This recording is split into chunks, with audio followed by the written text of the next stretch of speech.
Okay, I'm going to be talking about the madmen of the 50s and 60s, I guess, and how lessons or knowledge that they had really can inform us about what we do today. And indeed, actually, lots of the stuff that they knew then, or indeed certain individuals knew then, actually is directly applicable to what we're attempting to do now within user experience. So generally, what we should do is not think we're inventing anything particularly, although there's nuances and there's changes, but we should use and utilize the information that these guys had that was proved successful and carry on using it. So I just want to show you some aspects of that at this talk. Just a bit of an introduction to me. I'm the CEO of Bunnyfoot. We've been going for 15 years now. I kind of designed the UCD and lots of the methods that we tend to use that have since been kind of evolved by all my other colleagues. I do various client work at the moment, although my colleagues try to keep me out of that now. So I'm meant to have the great role of kind of thought leadership. So I get to go to loads of conferences and meet loads of people and kind of find out about interesting stuff. So I'm interested to speak to any of you afterwards. Enough about me. What about you? So how many UX people, UX designers or consultants do we have in the room? Quite a few. How many kind of graphic designers, digital designers? Techies? Advertising people? People waiting for their trains? Anyone else? Why are you here? Yep. Client services, that's great. Anyone else? So we mainly kind of know probably the basics of UX and design and everything. So hopefully lots of what I'm saying to you won't be particularly new. It just gives an extra kind of perspective on lots of these things. And what I would encourage you to do afterwards is read a couple of these books. I'm going to show you, these are available for you later. These are just fantastic kind of nuggets of wisdom here, and I'm just going to give you an overview of some of what the fantastic information that these contain. So why the madmen of the 50s and 60s? We were working in the advertising industry probably about 5 or 6 years ago when we owned an eye tracking company, and we were doing lots of kind of tactical market research stuff with eye tracking, trying to enhance print ads, TV ads, those kind of things. So it wasn't really UX per se, it was really kind of optimization of messages, mainly around advertising. So I kind of got into looking into the background and trying to learn something about advertising. And I came across a number of the kind of thought leaders in that area that really originated in the 50s and 60s. And the principal one I'll talk about later on was David Ogilvy. He's going to be the main one that I'm talking about today. What I'm interested in generally, though, is also looking back and trying to discern some universal principles of design. So there are a number of these that exist already, mainly from things like cognitive psychology and various other disciplines that apply equally today as they did 25 years ago. And of course, today is very much different. You know, the internet didn't exist, mobile and all that kind of thing. But if you look back and look at these universal principles, you find that actually those things still apply today, and they will do in the future as well. So I'm really kind of interested in these fundamental truths, fundamental kind of human truths, psychology truths that will inform our design as we go on. And much of what these guys in the advertising industries knew in the 50s still applies today, much like the cognitive psychologists of the 1980s, 1990s also apply today. So I'm kind of interested in looking at those. I think also looking at advertising is really interesting because nowadays that we're kind of online and things are kind of coalescing, it's less about kind of feed-forward messaging and more about experience. So if you like, the experience is becoming the marketing medium, it's becoming the advertising medium. Actually, how you advertise things is give people a great experience. So what we can learn from advertising and layer that onto our experiences, I think, is also relevant today and what we're doing. So I mentioned some of my kind of UX principles. So this is, for the UX people, a bit of a vox pop here. Who can recognize this chap? Who's this? Jakob Nielsen. Great. In his earlier days, he doesn't quite look like that anymore. Okay, how about this? Hang on. Don Norman, absolute genius. Brilliant, Don Norman. This? Steve Krug. Don't make me think guy. Really nice guy, fantastic. really kind of sensible truths. So I buy his book for lots of our clients. It's a really, really kind of useful thing. This guy, Jared Spool. Yeah. Again, he runs a great company, UIE, who do lots of research to base their findings on and publish lots of decent reports as well. I think my favourite out of these is Don Norman. Wrote the Psychology of Everyday Things, Emotional Design, Invisible Computing, and various other things as well. So one of these kind of great founders who came from science and then applied what he knew to kind of what we do today. His book, The Psychology of Everyday Things, is one example of those fundamental truths. So it was written 25 years ago. He's just brought out a new edition last November. Basically, he didn't have to change anything.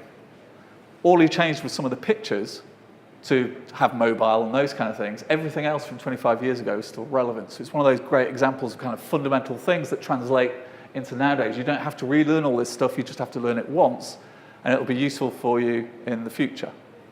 So I'm not going to talk about him. What I'm going to talk about, though, is mainly this guy, David Ogilvy. So he is the actual guy that the guy out of the Mad Men who's called, I've never actually seen the series, to be honest, but what's he called? Don Draper. That's it, Don Draper. So this is the guy who Don Draper was modelled after. Really, really interesting chap. He was born in 1911. He was born to quite a rich family, but then the business went a bit downhill. But he got a scholarship to Fettes College. He ended up going to Oxford. He got sent down from Oxford because he was too argumentative with people and never actually did any of the work. He went to Paris. Oh, he got disinherited by his mother as well, because she said, actually, if I give you loads of money, you're not going to be motivated to do things for yourself, and you'll probably, if you're motivated, make more money than I'm ever going to make. So I'm going to take that safety net away from you to motivate you to do stuff, which turned out to be quite a good plan. He ended up being a chef in Paris for a while. Then he came back to the UK and became an Arga salesman. I'll talk a bit about that in a second, because when he was an Arga salesman, he wrote this definitive sales guide for Arga salesmen, which has been cited as being one of the best ever sales manuals that's ever written. He wrote it when he was about 23, 24, as a door-to-door salesman in the early 1930s. Absolutely amazing. He got sent, as I said, he got sent down from Oxford. He then, because of his sales manual, became a kind of intern at an advertising agency. He managed to persuade them to send him to the US for a while, where he worked with a guy called Dr. Gallup of Gallup Polling, where he learned loads of research techniques.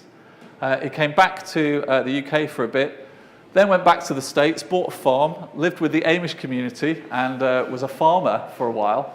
Got a bit bored of that, and then aged 37 founded his agency with £6,000 or $6,000 then, and established one of the biggest advertising agencies, and was called the biggest influence, the biggest genius in advertising that there has ever been. So quite an interesting chap with a kind of checkered history. Apparently, he only ever made one apology. He only said sorry once ever in his adult life, and that was to the owner of WPP, who bought out his agency in the 90s in a hostile takeover. He called him a jumped up little shit when he was going through the hostile takeover, but eventually after about 4 years he came to see him as a friend and made one apology, the only ever apology of his adult life. Quite an interesting chap. Now, I'm going to show you some of his stuff, and remember that this was written, lots of it in the 30s, 40s, 50s, some of it in the 60s. I've got a video clip of him from, I believe it's the 70s or the late 70s as well. This was a different era. So quite a lot of his writing, when you read it, and if you read it in here as well, you'll find it a bit sexist, to be honest. So I'm just making that caveat and that apology now. It was a different time.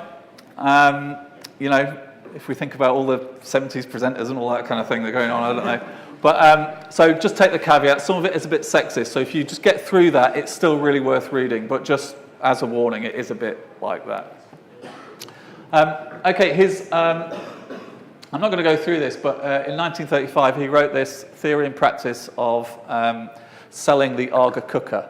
It's an absolute fantastic read. You can find it online if you just search for that. He begins with this quote, and his writing style is just absolutely superb. Very direct, very constructive, and very informative and very prescriptive. And that's indeed what he carried on doing throughout his life when he was running the biggest advertising agency of the world. I really encourage you to read this. I haven't got time to go through it today, but it's an absolutely fantastic read, and you will learn things just from this. Do the big caveat, though, it is really, really sexist, especially this one. But it's fantastic. You can find it online, so I encourage you to read that. Some of his other stuff, this was actually an advert for his agency, Ogilvy, and he kind of espouses some of his principles, some of what I'm going to talk about in a minute. If we just zoom in on some of this, you actually see the copy in here is absolutely fantastic. His rules, the fact that he's transparent about what he's doing, the fact that he actually is very prescriptive about what works and what doesn't work, the fact that he has evidence and everything in here. So if we just look at some of this, Ogilvy and Mather has created over that amount worth of advertising and spent $4,900,000 tracking the results. Fantastic. I wish I could say that about my agency. I'm sure you want to say that about yours. If we look at some of these other things, let's just look at this one. He's talking about psychological segmentation. So this is in the 60s. So any good agency knows how to position products for demographic segments of the market, for men, for young children, for farmers in the South, etc. But Ogilvy and Mather has learned that it often pays to position products for psychological segments in the marketing, personas basically. Our Mercedes-Benz advertising is positioned to fit nonconformists who scoff at status symbols and reject flim-flam appeals to snobbery. Fantastic. He's talking about personas. He's talking about not this kind of demographic rubbish. He's talking about designing for psychology, designing for people, designing for behaviours. Absolutely fantastic stuff that we need to do. Just another one. There's loads of just nuggets even within here. You can find these if you just search for David Ogilvy adverts or whatever. You'll find loads of pictures of these kind of things. The average consumer now sees 20,000 commercials per year, poor dear. Most of them slide off a memory like water off a duck's back. Give your commercials a flourish of singularity, a burr that will stick in the consumer's mind. One such burr is the mnemonic device or relevant symbol, like the crowns in our commercials for Imperial Margarine. So he's talking about creating hooks in the memory. He's talking about emotion. He's talking about all those kind of great things that we should be doing with our designs as well. And there's more. There's things like select your prospects. So he's talking about kind of really designing, specifically designing for a primary persona and all those kind of things. And he was a big advocate of long copy, giving people the information they need in order to support a discerning decision. Not kind of denigrating people, thinking they can only be bothered to read kind of headlines and everything. He's talking about providing depth, and as long as that depth is interesting, as long as your product or your proposition is great, people will readily engage with it, and therefore you will sell or you will engage with them. So fantastic stuff just on his adverts for his own company. He's got various different ones as well, which I encourage you to read as well. You'll read these and just go, God, yeah, we do that. And oh, wow, I hadn't known that. It's fantastic stuff. So do look these up if you can. One of the things, I shouldn't have shown you that one, but one of the things that he did with his people, so everyone who came to work at his agency were required to sit and look at a slide presentation and also some films which embodied what he called the magic lantern, which were his prescriptive rules for how to produce advertising that is going to work. So he prescribed all of this and forced everyone to go through it and also to agree with him. So those who were not enthusiastically in agreement were invited to leave. So he didn't kind of suffer fools lightly. Lots of people kind of initially disagreed with him. If they really vehemently disagreed, then they left. But they came to actually love and appreciate all of his stuff. And I'm going to show you some of his Magic Lantern stuff as well, and you'll see how relevant it is. He wrote one principal book, Ogilvy on Advertising. Fantastic book, I encourage you to get that. And later on, this was from a kind of compilation of lots of his writing as well, Ogilvy on advertising. It contains some of the same stuff as this, but just in a different form and some more kind of biographic information as well. Really interesting read. In fact, I managed to get Johnny, who hardly ever reads books apparently, to read one of these, and he's a big advocate of it. Some amazing stuff, interesting to read, doesn't feel like work, and you'll learn loads of stuff, so it's fantastic. So Confessions of an Advertising Man as well, brilliant stuff. Let's, though, listen from the man himself.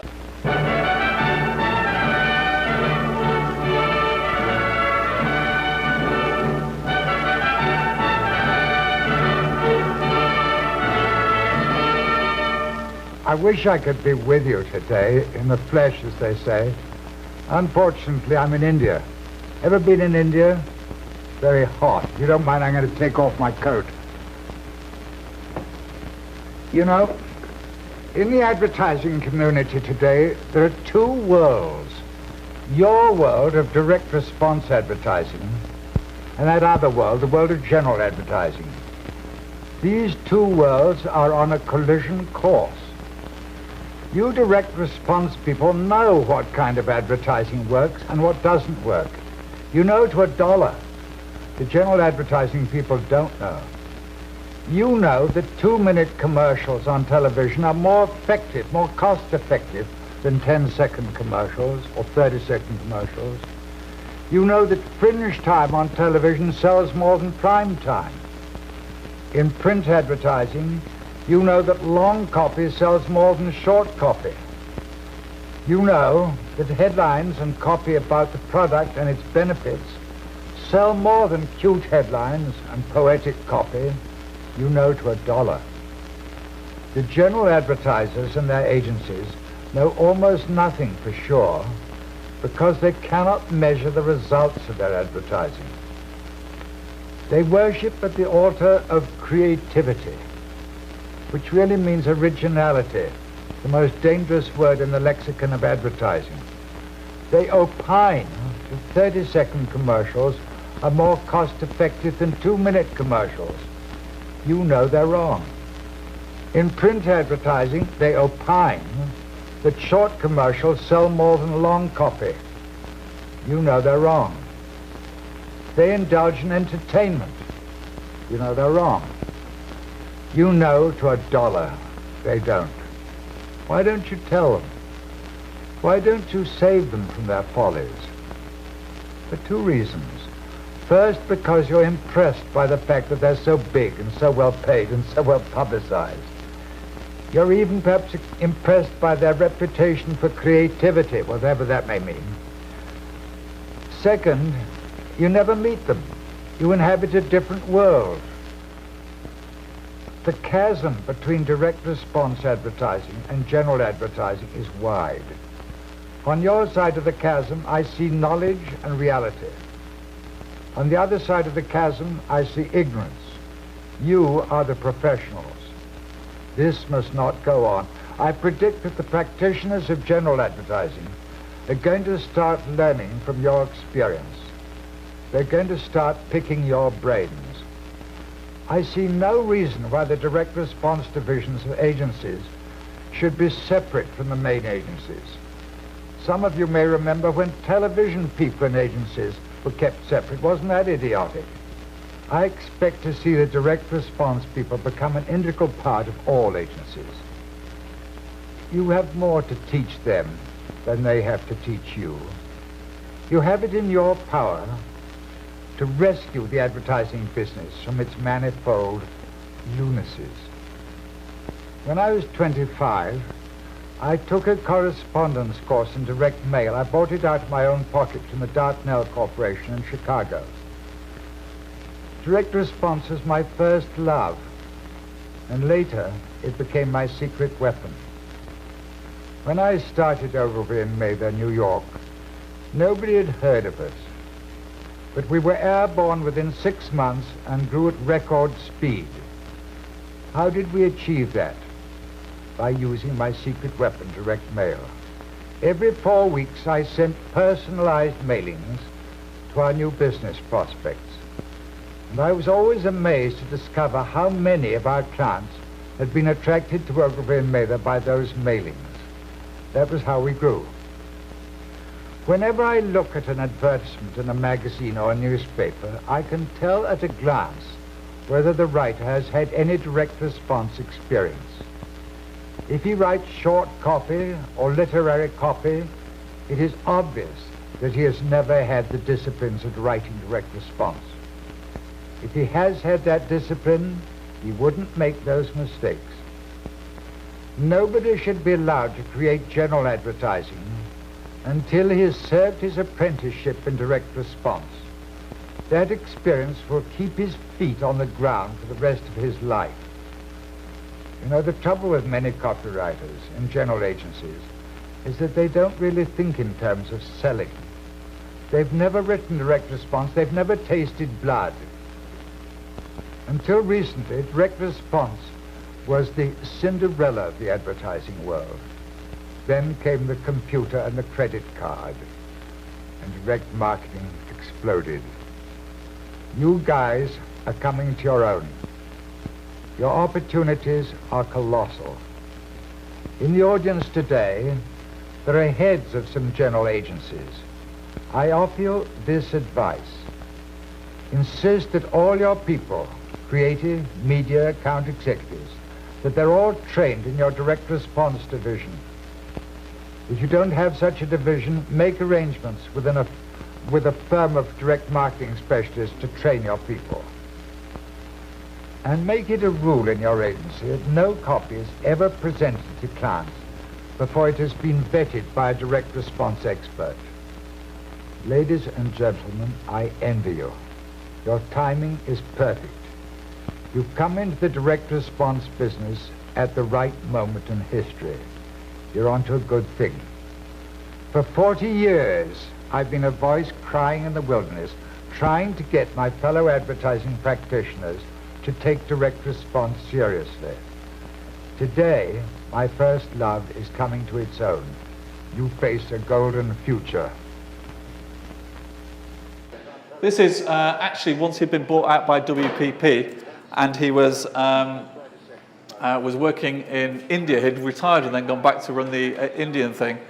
This is a speech that he gave to the direct marketers at the time. So these are people who would do direct marketing or adverts with coupons in, and he was talking about them being the most knowledgeable people in the advertising industry, because they were the only people who could actually measure the effectiveness of what they were actually doing. So he was talking about attribution. He was talking about really being able to measure effectiveness of everything, something that he really really encouraged. Let's just move past that. His whole point was, you know it to the dollar. You can measure the effectiveness of stuff, and what you should do is test things, test the effectiveness, find out what works, and carry on doing more of that. So he was really into kind of measuring. Let's, though, take a quick look at his magic lantern. So his magic lantern took several days to go over. I'm just going to give you a bit of a snapshot of some of it. One part of it was these 11 principles, so how to build great campaigns. As I'm going through this, I want you to think about how this might apply to UX and the kind of things that we do. So how it applies to experiences and the modern day. Remember, this was written in the 1950s, the 1960s. Let's just see how much of it is relevant. So the first thing, what you say is more important than how you say it. What he meant by this is actually it's the message, it's the content that's important, not necessarily the medium. So Molly, my dear, would have brought that brand new toilet soap if only they hadn't set the body copy in 10-point Garamond. So, design is important, but actually the message is probably even more important. He was a big proponent of information that means something, content that means something. He was actually very anti what was a movement at the time, to be creative, to be interesting, to be all of that kind of thing. He did like creativity, but not if it was creativity for creativity's sake, because the whole point about his stuff being in the advertising industry is it must sell. If it doesn't sell, it isn't creative. It doesn't have the effect that you want, then it might look pretty, but if it isn't actually driving people to do the behaviors that you want, it's rubbish. So he was a real fighter against people who would come up with new ways of doing things if they didn't actually work. So he was into content rather than form, and he always informed stuff based on research, so not guesswork. And he also did a lot of split testing. So, nowadays we do MVT, we do split testing online and everything. So he kind of pioneered this in the whole advertising industry in the 60s. So how does this apply to UX of now? Well, I think what you provide, your info, your capability, is more important than how you provide it. So content is king, we know that. We know that actually content, the message, the experience is important, not necessarily all of the other frippery around it. You need to have tangible value, great utility and great content, and you should use research. His second one, unless your campaign is built around a great idea, it's going to flop. So you need to make blaze new trails. He also recognised that not every client, and I'm sure we've all come across this, can kind of recognise and appreciate your great idea. Unfortunately, he came across this a lot. How does this apply to today? Well, nowadays things like usability is a basic requirement. The standard copycat approach is going to be lacking, so we'll see that come again later. And we should focus on real kind of function and real need based around our users. So I see at the moment lots of kind of design trends coming in UX, whether it's websites or whatever. You can spot people who have just incorporated the latest JavaScript jQuery library or whatever. People are just copying and being very derivative. Bloody carousels everywhere, all that kind of crap. Just people copying because they think that that's great UX, or because it's got a slidey thing here and whatever. And it actually doesn't do anything. It doesn't actually meet the direct needs. They're just copying this kind of crap. It's not built around the central idea. They're not meeting the fundamental UX needs. They're just going on design trends and copycat and whatever those kind of things are. So things should be unique. They should be targeted and directed to meet the needs and the effects that you want them to do, not just copy the latest design trends. Give people the facts. So nice quote here, bit of a sexist one, but I think it's actually kind of good. He's saying that the consumer isn't a moron. Don't insult their intelligence with slogans and vapid objectives. They want information. So you see a lot of people saying, well, people can't handle, the internet thing. You should only use a few words, especially on mobile. People aren't going to read anything. I think that's absolute bollocks. People do read, but they read it if it's interesting. They read it if it's informative. They read it if it meets their needs. So people going, oh no, we can only have so many links or so many words on this page, it's absolutely rubbish today, as it was then. He was fighting against kind of short, sloganistic advertising at the time. He was a big proponent of this long copy, providing information that informs people and excites them and gives them a kind of basis of power in which to make a discerning decision. And I think we need to do those kind of things today as well. Great example of one of his long copy. This is a very famous advert from his. This is when he really researched, some of the real fundamentals of what made a Rolls-Royce a fantastic machine. He would spend days and days going through all of the technical manuals, talking to the designers, talking to the engineers and everything, to really kind of uncover the essential truths and the facts about what made whatever he was trying to sell work. And he would expose these within the content as well, and also, of course, write really engaging headlines. This headline, I just think, is actually fantastic. So, at 60 miles an hour, the loudest noise in this new Rolls-Royce comes from the electric clock. What a fantastic kind of slogan that you kind of get to know the value and the quality and everything that Rolls-Royce is. He had a conversation with the chief engineer at Rolls-Royce, and he showed him this advert. And the chief engineer's response was this, which I just think is classic. And I think he used that in future adverts as well. So some fantastic stuff. So give people the facts, how this relates to things. Don't patronise people. Let's not hide detail. Let's uncover detail for those that need it. Those kind of people who are methodical, kind of people who need that kind of information, we should expose it. We should have progressive enhancement, progressive reveal, so we can expose that to people who actually need that information. We need to really research the fundamentals of what we're trying to produce, the experience that we're trying to give, and provide people with enough information should they need to have it, not kind of hide things from everyone. I think this is even more important nowadays when we're so transparent. Information can appear in multiple places. If we're controlling the information for our client, it needs to be controlled by us, but make it transparent. Hiding things is really not a good tactic anymore. This relates to things like native advertising nowadays, and of course content marketing and everything. Providing people with interesting facts and great information is really good for the customer experience. You cannot bore people into buying. So in 1963.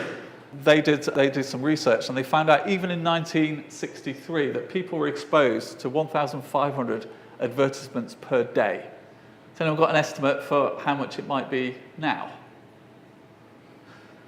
I've got no idea, but it's going to be more than that, isn't it? Even that seems quite a lot, but now we're bombarded with stuff all of the time, and we're constantly hooked up to digital and everything else. Everything's kind of adverts and everything. It's going to be a lot more than that. So how do you actually make your message stand out from the crowd. Anyone can go to a competitor's website now at the press of a button, you know. So we don't have the control that they even had then, but even then they recognize that you've got to somehow get your voice out and make it unique. So you need to craft the attention or craft the information, the experience to the needs of your users. That's basically what he was talking about here. Be well-mannered, but don't clown. He recognized from even his Arga salesman days that it was a lot easier to sell from a friendly position. So you can't be rude, but you can't kind of clown about. You can't be too off-key. Otherwise, people don't buy stuff from clowns, basically. So you have to be serious. You can be informal, you can be friendly, but you shouldn't be stupid about things. And also, he's a big proponent of having charm as well. So we need to be friendly. We need to match people's tone of voice. These are actually principles if you go into the psychology of persuasion. You know, one of them is about likability. It's about friendliness. It's about mirroring. It's about being like your customer as well. Little details really matter. So little things like transitions, those behavioral things. So Donald Norman talks about these kind of things in creating an emotional connection with experiences as well. So behavioral things, transitions, and all of that kind of stuff. The details kind of matter. And also, don't let frippery. Try to be charming. Try to be appropriately friendly. Try to be engaging. Try to be humanistic. But don't clown about with things. Otherwise, you'll lose your trust factors as well. Another tenet of persuasion. Make your advertising contemporary was his number 6. He actually recognised that he was 51 when he brought this out. It was difficult for him, being a 51-year-old, to tune his advertising to his core demographics, which were, age 20 to 30 or whatever, or couples just starting out. So he employed lots of young copywriters. Now, personally, I'm finding it difficult. I started Bunnyfoot 15 years ago when I was a slip of a lad at 28. I'm now 43, and I'm finding I'm a bit of a bloody dinosaur nowadays. So it's kind of hard. Luckily, we have lots of user research, and I don't like to design based on my own assumptions, and I don't assume that I'm designing for myself ever. So if we're actually getting information in and we're employing people who are younger, who have that perspective, but actually basing things on research is important. Evidence-based design rather than your own assumptions, I think, is really important. So you should optimize and iterate, make ongoing improvements, and be leaner and more responsive to change. So small groups really work kind of well. Avoid your own assumptions. You are not your customer. Committees can criticize advertisements, but they cannot create them. So he thought that adverts were best written by a single solitary person who was well-informed, had done the research and knew all of that. And they shouldn't look like the minutes of a committee meeting. Hands up, who's been involved in kind of design briefs, design reviews, when you've got a big committee around the boardroom, everyone putting their penn'orth in. They're all intelligent people, all with an opinion. It's all kind of subjective, and there's no basis of it. So you can't design anything by committee. Everything will end up being grey. Does anyone know why most corporate logos are either navy blue, black, or grey? Because no one hates navy blue, black, or grey, but people hate pink or orange or purple. So when you design by committee, you go to the lowest common denominator of what everyone doesn't hate. You don't actually create any big spikes of what's actually great. You need some kind of pioneers, some single kind of focus who creates great experiences and actually test those in the market. You can't design things by committee. How does this relate today? I guess with lean and agile, you're wanting to create small teams who are trying things out. You want to avoid the hippo effect. Does everyone know what the hippo effect is? Hippo is the highest paid person's opinion. It's the person who comes into the room and just goes, well, I'm the boss, and everyone goes, all right, and whatever opinion they give tends to be the consensus of the committee, which is a really bad thing, because the chairman tends to not really know what they're doing. There's a related one as well, which is kind of interesting. Anyone know Siegel management effect? Anyone heard of that one? So the Siegel management effect is where you've got a big committee and you're designing things or whatever, and then your Siegel manager comes in, flaps around a lot, makes lots of noise, shits on everyone, and then fucks off. So you need to avoid that as well. It's very important. So you need to avoid committees and dilution, and you can focus this whole thing through application of user-centered design, evidence-based design. It's really important. Avoid this whole committee thing. If you're lucky enough to write a good advertisement, repeat it until it stops pulling. So he's basically saying innovation for innovation's sake, building new things for new things' sake isn't necessarily the right way to go. Use what works, tweak it if you must, but actually if something works, carry on using what works. Learn from rules that work and carry on utilising those. So don't add features for the sake of it. Keep constant, maybe improve what people love, but also, of course, consistency is one of the basic fundamentals of great user interaction anyway. Never write an advertisement which you wouldn't want your own family to read. This is basically about being truthful.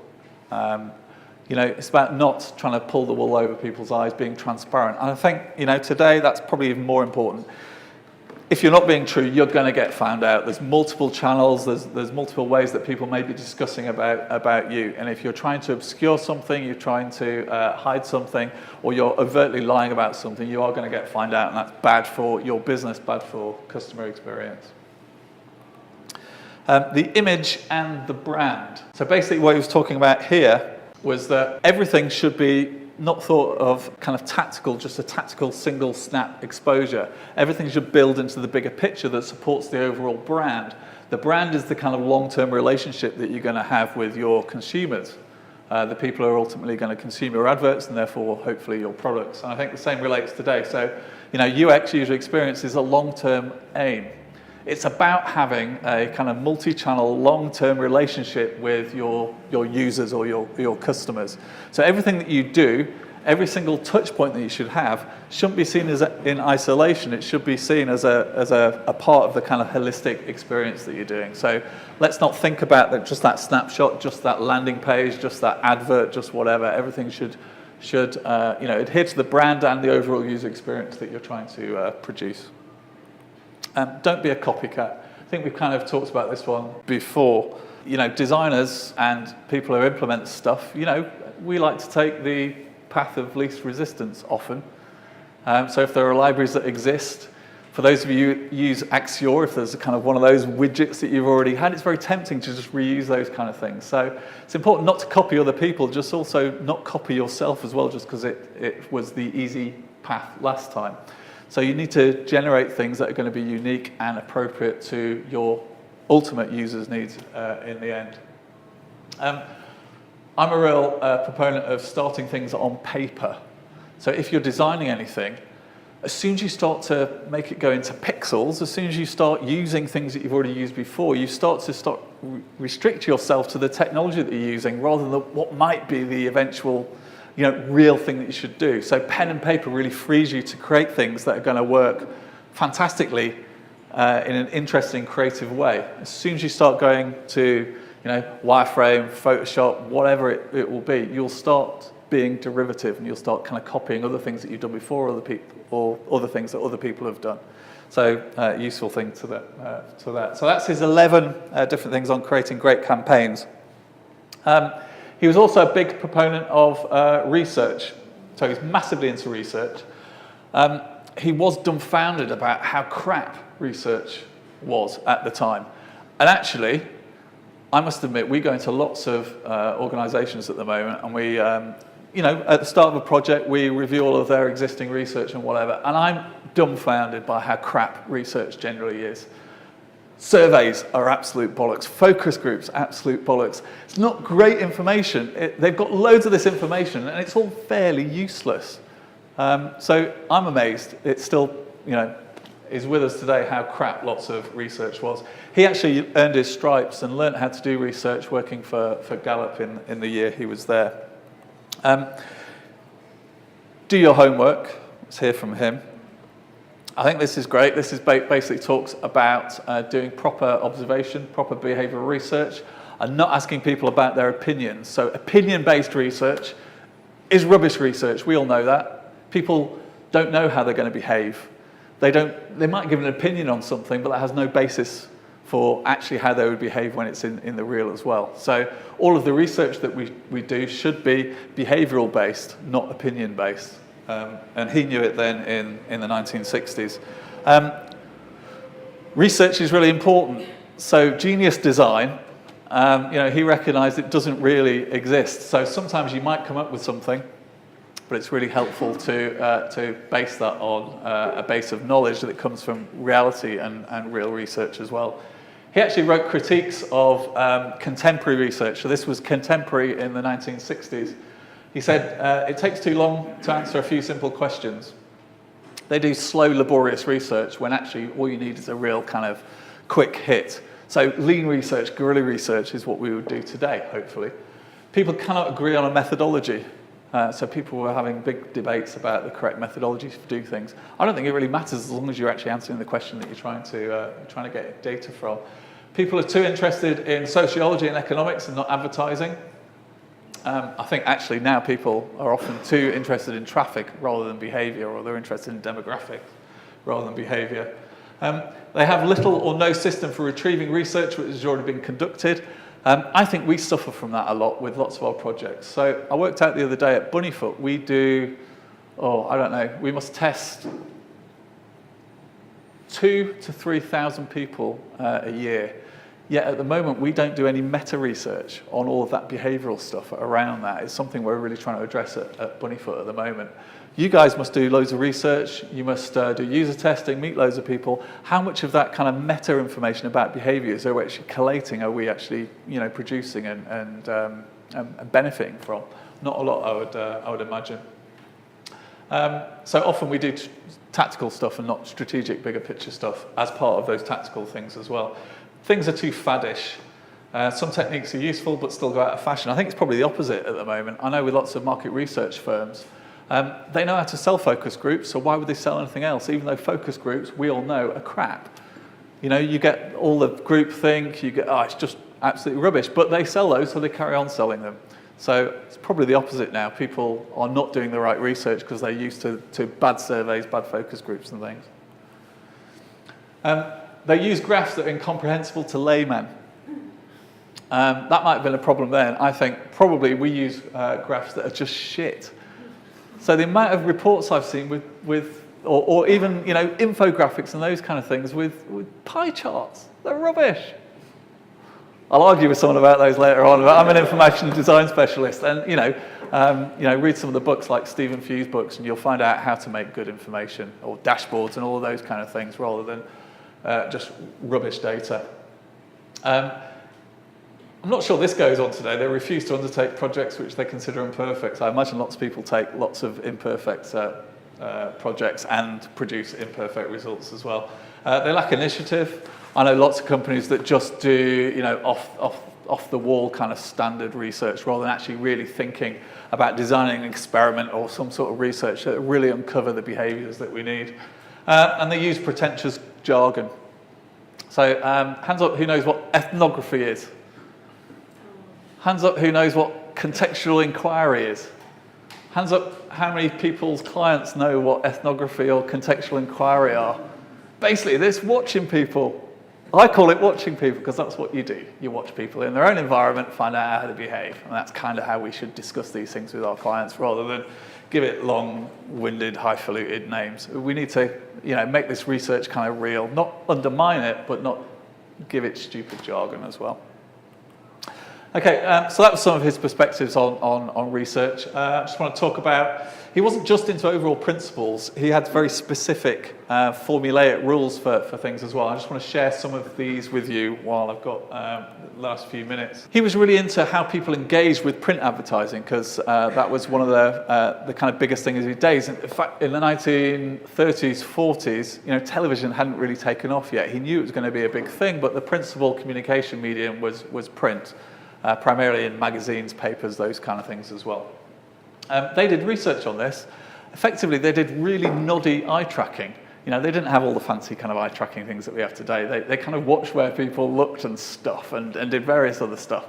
But effectively, they found out a lot about how people will engage with a page, and they built designs based on that insight. So people scan and skim first and then read second. We know that. And they only read if their scan turns up something worthwhile. If anyone's seen any contemporary eye tracking stuff, you'll see the kind of F thing, how people do. Look at Google, Facebook, those kind of things. Yeah, this rings true even today.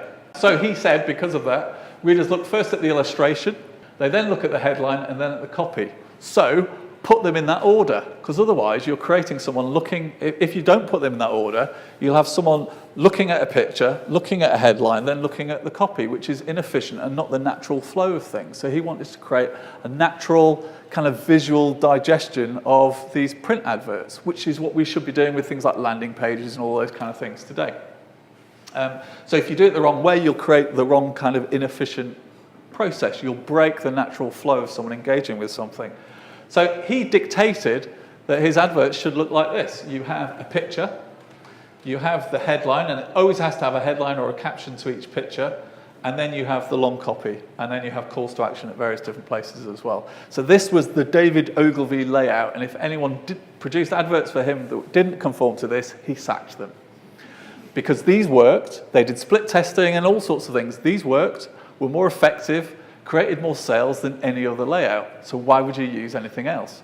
Creative people came across and said, well, we can't do that because we've seen loads of those already. Let's move them around a bit. Let's put some words on the pictures and all sorts of things.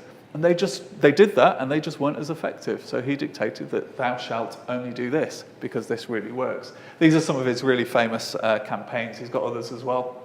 Again, some fantastic headlines and just gorgeous stuff. So I again encourage you to just do a Google search for Ogilvy layout, Ogilvy adverts, and just read some of his stuff. It's absolutely awesome. So he dictated, you've got to have a picture. It should have story appeal. It needs to have a caption, because more people read the caption than do actually the copy. There's a headline which should tie into the story appeal and also should mention the brand. And then the body copy, which needs to be placed in the right relationship, blah, blah, blah, blah, and contain all that good information and stuff that I was talking about as well. So lots of people, this is kind of from the 50s, the 60s, and there's been all sorts of adverts and sorts of stuff since then. We did some testing when we were doing the advertising, the eye tracking work on, we did some side-by-side kind of comparisons of contemporary eye tracking, so therefore consumer behavior, with things that resemble his layout versus things that didn't. I don't have all the data for you, but basically it still works. People do digest things in that way, and these are more effective in terms of memory, engagement, and everything else. So Ogilvy's stuff is really kind of current. Now, if you look at that as well, think to quite a lot of blogs or homepages, responsive frameworks and everything. We've got our hero image. We've got some copy and a call to action. It's not that dissimilar to quite a lot of what we're doing at the moment. So we're almost right with some of these things. He had lots of real specific things about headlines. You've got to mention the problem. You've got to mention the target. But you don't want to use anything to exclude audiences. So he was very prescriptive about how you write good headlines.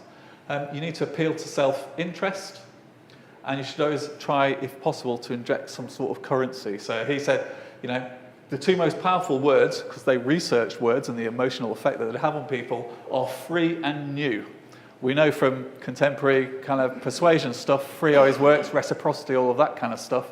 You can't always do that, but new always works, and is really effective word for engaging attention. They knew that then. It works now if you look at responses to any of the stuff that you do with split testing or whatever now. He actually had a kind of glossary of words that you should use. He acknowledged even then that these were a bit cliche, but said even though they're cliche, they still work, so don't shun them. You should use these words if they work. They do create connection and engagement, and these work nowadays in persuasion stuff as well. Strengthen these kind of things with emotion. There's a massive movement now in UX towards emotional design. So we're researching, and we've got courses now on emotional design. But these things from the 1960s are still relevant today. Always include the brand name, include your selling promise, those kind of things. End your headline with a lure to read on. Don't use tricky headlines. Puns and things just don't work. The amount of rubbish copy that I read in lots of our clients' kind of stuff by well-meaning copywriters, but they just don't get how to really direct people, particularly when they're time poor and all of that. So using all of that, and make sure they mean something when read out of context. Like links, or like calls to action, like headlines, like all the things that we produce and refactor today. He knew this in the 1960s. So the implications for today, well, it could be any of these things, so it's useful to learn. We could learn about calls to action, search advertising, so how you should appear in Google and that kind of thing. Email subject lines, landing pages, instructional text, it's all relevant to doing that. So read his stuff in here and start applying that. If you want to get into copy even more, read some of his contemporaries at the time. These were the geniuses of copywriting at the time. When you start reading into that stuff, you just have kind of aha moments about, wow, how to really move people's minds through words. Copy is really important. These guys are absolute geniuses, so read any of these guys. These were like the leaders of the 50s and 60s. These are the people that Ogilvy learnt from. He was very into getting to know people who thought he was good and nicking all their great ideas and incorporating that into his stuff. God, we should do that. Let's not forget these guys too. On body copy, he's got more stuff. I'm not going to go through all this stuff, but he's got more stuff on how to write body copy as well. Just amazing, very constructive information. They had big debates about long copy. So, I mentioned earlier he was a big proponent of long copy, providing people with the facts that people will read as long as it's sufficiently interesting. He gives this as a story. So it's this guy, and he had a client. And this guy said, I bet you $10 I can write a newspaper page full of solid type and you will read every single word of it. Because this guy the client was arguing that we don't want so many words on our adverts, we can't have long copy, my customers won't read it, yada yada. So he made him this bet. This guy scoffed at it, and Dyer said, actually, I don't even have to write it, I'll only tell you the headline. Can anyone tell me what the headline might be? It's genius. So if you make something relevant, people will read it. If you engage them, if you really know what they need to know and provide that, people will know that. If you want to create a big, long homepage, that's brilliant. As long as all the information is going to be stuff that's relevant. People will scroll, people will do all that thing. People will read stuff as long as it's relevant and it's not just kind of bull. He's got loads more about body copy, include testimonials, social proof we'd call that nowadays. Give useful advice, reciprocity we'd call that nowadays. Keep it simple, that's kind of obvious, avoid bombast. I just really like this quotation. So when a company boasts about its integrity, or a woman about her virtue, avoid the former and cultivate the latter. If you think about it, it's really cool. A bit sexist, but there you go. Write in the colloquial everyday language, all stuff that we should be doing today. About language, he would test language. So he admitted he once used the word obsolete in a headline, only to discover that 43% of housewives had no idea what it meant. So obviously you don't want to use that kind of language. You don't offend people by using everyday language, we know that. This one's even better.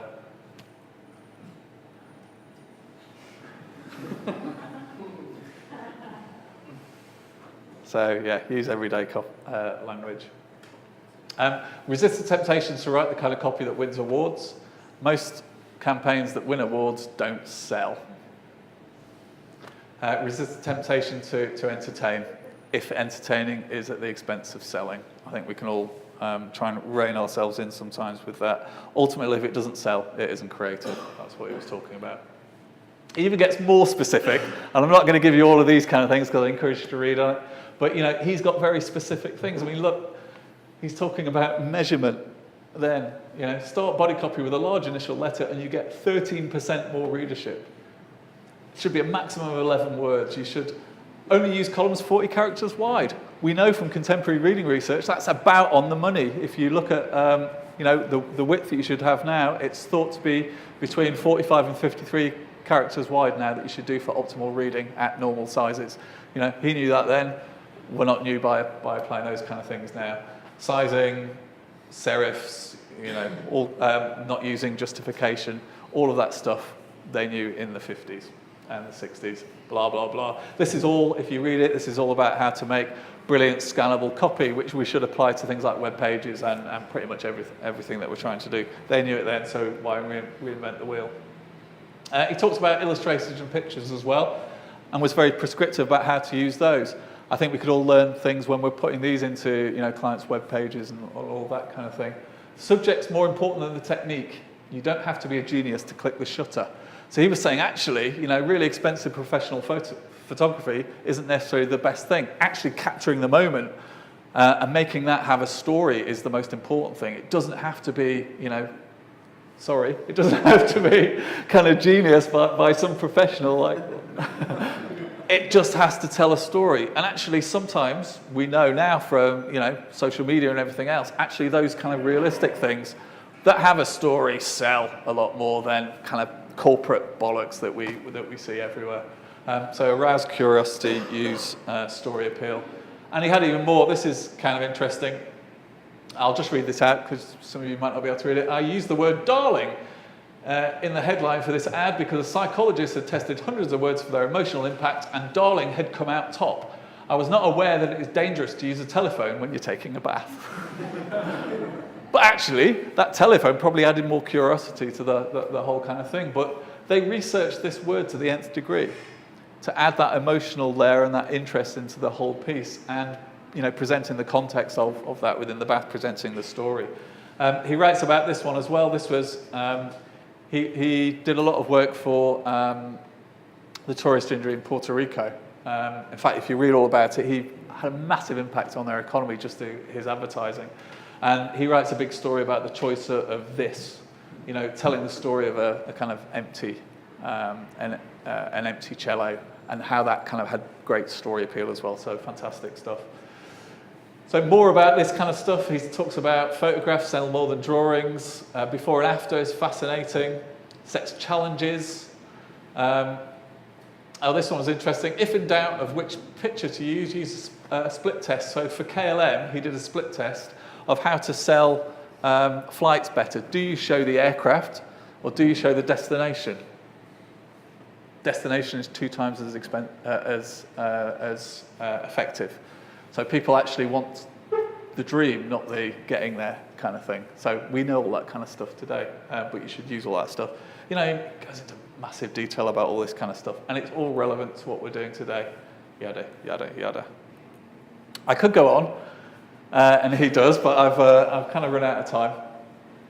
It's all worth reading. So he's got stuff on how to create great posters, great TV ads, fantastic research, how to sell food, how to sell foreign travel. So if you're working for any supermarkets or anything, you can learn a lot there. If you're working in the travel sector, you can learn a lot from him here. Direct mail, that is really relevant to kind of email and that kind of stuff. And also selling business to business. He's got very prescriptive rules on how to do all of that. He's also got some great stuff on running a business in general as well, which I find really useful in running my business. Things like how to be a good client, how to get clients, and how to live your life in general. I haven't got time to go on those, but read it in here. It's brilliant. He writes with such an arrogant voice that you hate him to begin with, and you love him by the time you've read just a few pages, because it's just right on the money. It's amazing. I'm going to leave you with a couple of his quotations, which I think are really useful. This is about being a good client.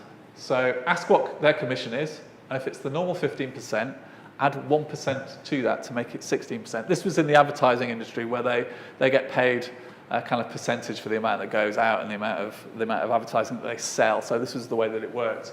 But basically he was talking about effectively doubling their profit, and you'll get more. It won't cost you that much, but you'll get more than that in extra added service.